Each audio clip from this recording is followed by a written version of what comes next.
Hello students आम आज षष्ठ क्लास चतुर्थ पाठ पढ़ा परिवार। तो प्रथम रीडिंग करना तापर वर्ड मीनिंग देखा। परिवार भारतस्य सामाजिक जीवनस्य एका आदर्श व्यवस्था अस्ति। माने कौन ना परिवार होची आम भारत वर्षर सामाजिक जीवनर गोटे आदर्श व्यवस्था अटे। परिवार कारणात् नराणां मनसि सामाजिक भावनाया विकास भवति। ए परिवार कारणरू लोकमानक मनरे सामाजिक भावनार विकास होइथाय। शिशु पूर्णांग विकास परिवार एक मुख्य रूपेण कार्य कर। जो शिशुर विकास होइथाय एथिरे कहार भूमिका अधिक थाए ना परिवार। 65 जनानाम एकत्र अवस्थाने न परिवार न भवन्ति। खाली 5-6 जन लोक एकाठी रहिबा द्वारा परिवार हुएनि। ताले परिवार काहाको नहीं हुए ना परिवारस्तु वंश परंपरा क्रमेण निर्मित भवति। ताले परिवार वंश परंपरा यही सब को नेकी परिवार गठित। तत्रत्य जनानां परस्परं रक्तगत वंशगत गोत्रगत च संपर्क तिष्ठति। ताले परिवार निर्माण होगा पाई तांका भितर बा निज निज भितर रक्तगत वंशगत और गोत्रगत संपर्क रही थाए। अस्माकं परिवारे पितामाता पितामह पितामही ज्येष्ठ पिता ज्येष्ठ माता पितृव्य पितृव्या भ्राता भगिन्यश्च तिष्ठन्ति। आंब मानक परिवार रे बापा माँ जेजेबापा जेजेमा बड़ बापा बड़ माँ कक्का खुड़ी भाई भौणी माने समस्ते रहंती। सर्वान्वित्वा परिवार भवति। समस्त को नेकी परिवार गठित। परिवार ज ज्येष्ठ तस्य परि परिवारस्य दायित्वम् अस्ति। परिवार जे बड़ ता उपरे परिवार दायित्व समस्त थाए। परिवारस्य सुखं दुखं च असौ चिन्तयति। परिवार रे सुख दुख ये चिंता करथांती। अपि च परिवारस्य कल्याण कार्य करती। एमाने कौन करती परिवार रे कल्याण पाई बा परिवार भल मंद एमाने मंगल पाई काम करती। अन्य सर्वे परिवारस्य जना यथाशक्ति सहयोगेन भवन्ति। आउ अन्य समस्त सदस्य जो परिवार रहिले एमान कौन करती ना सब शक्ति अनुसार सब सहयोगी होती बा अन्य परस्पर को साहाय्य करती। परिवार सर्वे मिथं सुख दुखयो सहभागिना भवन्ति। परिवार रे समस्तकर सुख दुख रे एमाने कौन करती सहभागी होइथांती। परिवार माता मान्या भवति। परिवार रे माँ होचंती पूजनीय। आमे माँ को भक्ति करू। पिता स्वर्गं इव महान भवति। बापा कौन ना स्वर्ग परि बड़ अटंती। सर्वेषां मनसः अवस्था माता एव जनाति। समस्त को मन अवस्था को माँ ही जानी था कारण माँ ही समस्त कथा घरे बुझंती।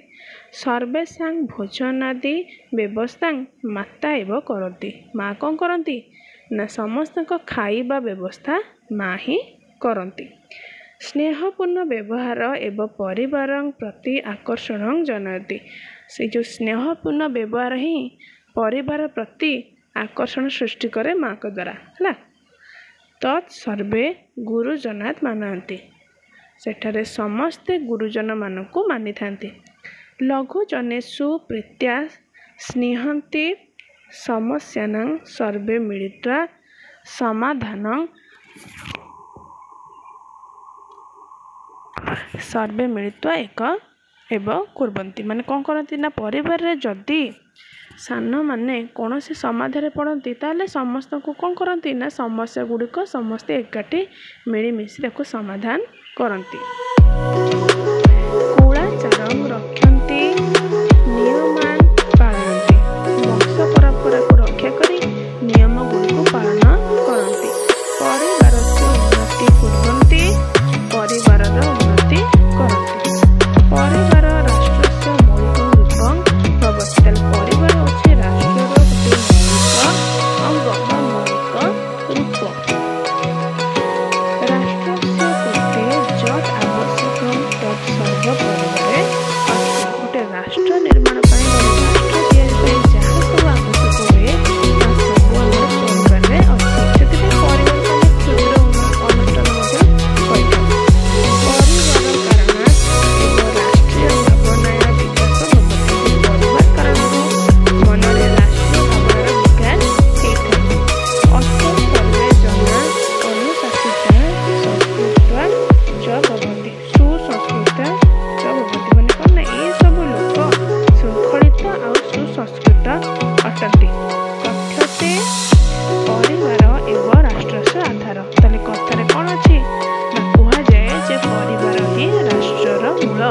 बा परिवार ही राष्ट्र सृष्टि। तो नेक्स्ट तुम वीडियो रे तुम प्रश्न उत्तर आसो है कि यदि वीडियो भल लगे ताले लाइक करेंगे, सब्सक्राइब करेंगे और कमेंट निश्चय जनइबे। धन्यवाद।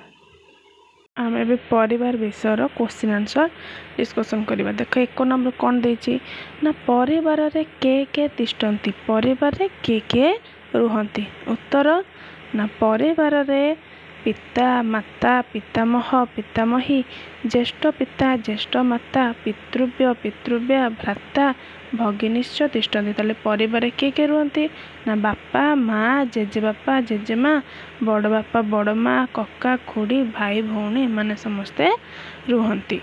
ख नंबर ना परिवार कारणात् मानवस्य क लाभ भवति। तमाने परिवार कारणरू मानवर लाभ कौन होता है ना परिवार कारणात् मानवस्य मनसी सामाजिक भावना विकास भवति। शिशु पूर्णांग विकास परिवार एवं मुख्य रूपेण कार्य करती। कहे शिशुर विकास बा सामाजिक भावनार वृद्धि पाई परिवार भूमिका होची सबुठ गुरुत्वपूर्ण।